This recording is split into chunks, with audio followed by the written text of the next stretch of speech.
सुप्रभात प्यारे विद्यार्थियों। आज हम प्रबंध की प्रकृति का अंतिम बिंदु यूनिवर्सिटी ऑफ मैनेजमेंट पढ़ेंगे। और जैसा कि हमारा कस्टम रहा है, हम एक बार इन तीनों बिंदुओं को जो हमने पहले पढ़ लिए हैं एक बार पुनः रिपीट करेंगे। नेचर ऑफ मैनेजमेंट पहला है प्रबंध, कला है। निश्चित रूप से प्रबंध के अंदर कला के सभी गुण मौजूद होने के कारण हम ये कह सकते हैं प्रबंध पूर्ण रूप से कला है, क्योंकि इसके अंदर कला की सभी विशेषताएं मौजूद हैं। फिर हमने पढ़ा प्रबंध विज्ञान है। प्रबंध के अंदर विज्ञान की सभी विशेषताएं मौजूद नहीं है, इसलिए हमने इसको क्या कहा, हमने इसको अशुद्ध या इनएग्जैक्ट साइंस और सॉफ्ट साइंस कहा। उसके बाद हमने तीसरा बिंदु देखा प्रबंध पेशे के रूप में। प्रबंध को पेशे के रूप में अपनाए जाने में अभी कुछ समय लगेगा। इसको हमने उभरता हुआ, ग्रोइंग या भविष्य का पेशा बताया है, क्योंकि पेशे के सभी गुण इसमें मौजूद नहीं हैं। फिर प्रबंध बहुविधा के रूप में हमने देखा, तो निश्चित रूप से प्रबंध बनाने में अर्थशास्त्र, वाणिज्य आदि विषयों का सहयोग रहा है, इसलिए इसको बहुविधा के रूप में पढ़ा जा सकता है, बहुविधा के रूप में कहा जा सकता है। आज हम प्रबंध की सार्वभौमिकता सिद्ध करने का प्रयास करेंगे। सार्वभौमिकता के पक्ष और विपक्ष में तर्क दिए गए हैं। प्रबंध के कार्य सभी प्रकार के संगठन में अपनाए जाते हैं, वो किसी भी आकार का हो, प्रकृति का हो या कोई भी उद्देश्य हो। तो प्रबंध के कार्य सभी प्रकार के संगठनों में अपनाए जाते हैं, चाहे वो किसी भी आकार का हो, बड़ा हो या छोटा हो, किसी भी प्रकृति का हो और किसी भी उद्देश्य को लिए हुए। हम देखेंगे यहाँ इसके पक्ष और विपक्ष दोनों में अलग अलग विद्वानों ने जो तर्क दिए हैं, उन तर्कों के आधार पर हम साबित करने की कोशिश करेंगे प्रबंध सार्वभौमिकता लिए हुए हैं या नहीं, या किस परिस्थिति में ये जाता है।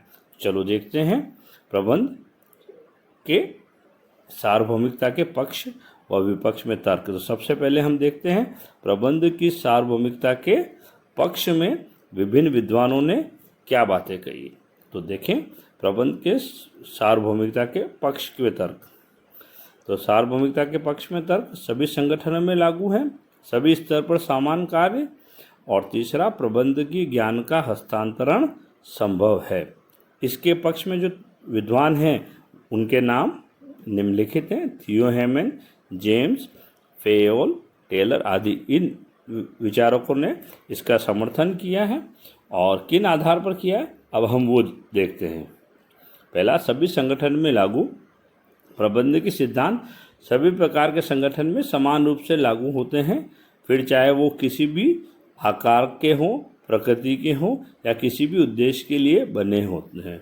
तो इसका अर्थ ये, आकार का अर्थ यहाँ ये है, चाहे वो बड़ा संगठन हो चाहे छोटा संगठन हो। प्रकृति का यहाँ अर्थ है चाहे वो मैन्युफैक्चरिंग यूनिट हो या ट्रेडिंग यूनिट हो, उत्पादन क्रिया में संलग्न हो या विपणन क्रिया में संलग्न हो।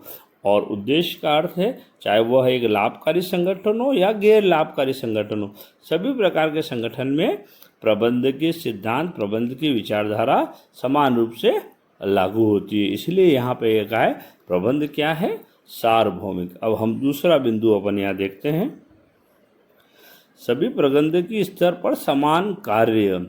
सामान्य रूप से प्रबंध के 3 स्तर होते हैं। प्रबंध की कार्य की आवश्यकता प्रत्येक प्रबंध के स्तर पर होती है, अतः प्रबंधक अपनी सुविधा के अनुसार प्रबंध की कार्यों सिद्धांतों का उपयोग करते हैं, है ना। प्रत्येक स्तर, 3 स्तर का अर्थ है उच्च स्तर, मध्य स्तर व सुपरवाइजरी लेवल, निम्न स्तर। इन तीनों स्तर पर प्रबंध की कार्य की जरूरत होती है। हाँ, इसकी डिग्री या परसेंटेज, इसमें निश्चित रूप से अंतर पाया जाता है। उच्च स्तरीय नियोजन पे ज़्यादा समय देता है और निम्न स्तरीय नियंत्रण पे ज़्यादा समय देता है, वरना ये सभी जगह समान रूप से कार्य करते हैं। तीसरा बिंदु, ज्ञान का हस्तांतरण संभव। प्रबंध की ज्ञान केवल एक क्षेत्र तक सीमित नहीं है, यह सभी क्षेत्रों में बड़ी आसानी से हस्तांतरित किया जा सकता है। इसका उपयोग देश के अंदर व बाहर समान रूप से किया जा सकता है। तो प्रबंध की ज्ञान कोई स्थिर ज्ञान नहीं है, इसका हस्तांतरण करना संभव है। इसे एक संगठन से दूसरे संगठन में, एक देश के अंदर विभिन्न राज्यों में और कई बार एक देश से दूसरे देश में भी इसका हस्तांतरण किया जा सकता है, संभव है, इसका हस्तांतरण करना संभव है। अमेरिका के प्रबंध भारतीय प्रबंधकों को सलाह दे सकते हैं। अब हम बात करते हैं इसके विपक्ष में तर्क। विपक्ष में संस्कृति में अंतर, उद्देश्य में अंतर और प्रबंधकीय दर्शन में अंतर, इन 3 बिंदुओं में हम पढ़ेंगे। पर जिन लोगों ने इसके विपक्ष में तर्क दिए उनके नाम हैं Steven Robinson, Ernest Dale, Woodward, Peter F Drucker आदि लोगों ने इस विचारधारा की आलोचना की। एक एक करके हम अब आलोचनाओं को देखते हैं। संस्कृति में अंतर। प्रत्येक देश की अपनी संस्कृति होती है और कई बार तो इन संस्कृतियों की उपसंस्कृति भी होती है। अलग अलग संस्कृतियों में अलग अलग प्रबंधकीय सिद्धांतों की आवश्यकता रहती है, अतः प्रबंध के सिद्धांत सार्वभौमिकता लिए हुए नहीं हैं। संस्कृति में अंतर है, जैसे अमेरिकन संस्कृति और भारतीय संस्कृति में अंतर है, इटालियन संस्कृति और भारतीय संस्कृति में अंतर है। और कई बार भारतीय संस्कृति में भी कई उपसंस्कृतियाँ हैं, जैसे राजस्थान की संस्कृति, गुजरात की संस्कृति, केरल की संस्कृति, साउथ की संस्कृति। तो इन संस्कृतियों के में अंतर के कारण सभी प्रबंधकीय सिद्धांत समान रूप से सभी संगठनों में लागू नहीं किए जा सकते हैं। इस आधार पर हम कहेंगे यह सार्वभौमिकता लिए हुए नहीं है। अब दूसरा बिंदु हम देखते हैं, उद्देश्य की बात करते हैं। उद्देश्यों में अंतर या उद्देश्य में अंतर। संगठनों के उद्देश्य एक जैसे नहीं होते हैं। एक लाभकारी संगठन व गैर लाभकारी संगठन के उद्देश्य में अंतर पाया जाता है, अतः प्रबंध की सार्वभौमिकता यहाँ नहीं कही जा सकती। प्रत्येक संगठन के अपने अलग अलग उद्देश्य होते हैं। एक पब्लिक संगठन है, उसका उद्देश्य होगा समाज कल्याण या पब्लिक वेलफेयर। एक लाभकारी संगठनों का उद्देश्य, उसका उद्देश्य होगा लाभ कमाना। एक सहकारी संगठनों का उसका उद्देश्य होगा अपने सहकारी सदस्यों को सहायता पहुंचाना। तो प्रत्येक संगठन के अपने अलग अलग उद्देश्य होते हैं और इस उद्देश्य की भिन्नता के कारण प्रबंधकीय सिद्धांत वहाँ लागू नहीं किए जा सकते, यह सार्वभौमिक नहीं है। तीसरा, प्रबंधकीय दर्शन में अंतर। प्रबंधकीय दर्शन, प्रबंधकीय फिलॉसफी। प्रबंधकीय दर्शन में उन मान्यता व विश्वास को रखा जाता है जिसके आधार पर किसी संगठन का प्रबंध किया जाता है। विभिन्न संगठन का प्रबंधकीय दृष्टिकोण अलग अलग हो सकता है, इसलिए उनमें अलग अलग प्रबंधकीय सिद्धांत लगते हैं, अतः यह सार्वभौमिकता लिए हुए नहीं है। प्रबंधकीय दर्शन उच्च स्तरीय प्रबंध तय करता है और वह प्रत्येक संगठन का अलग होगा। टाटा का दर्शन अलग होगा, रिलायंस का दर्शन अलग होगा।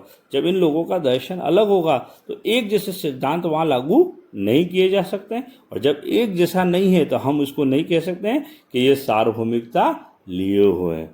इन तर्कों के आधार पर हम एक निश्चित निष्कर्ष पर पहुँचे हैं। अब हम उस निष्कर्ष को देखते हैं और फिर हम असाइनमेंट की बात करेंगे। तो निष्कर्ष क्या है देखते हैं।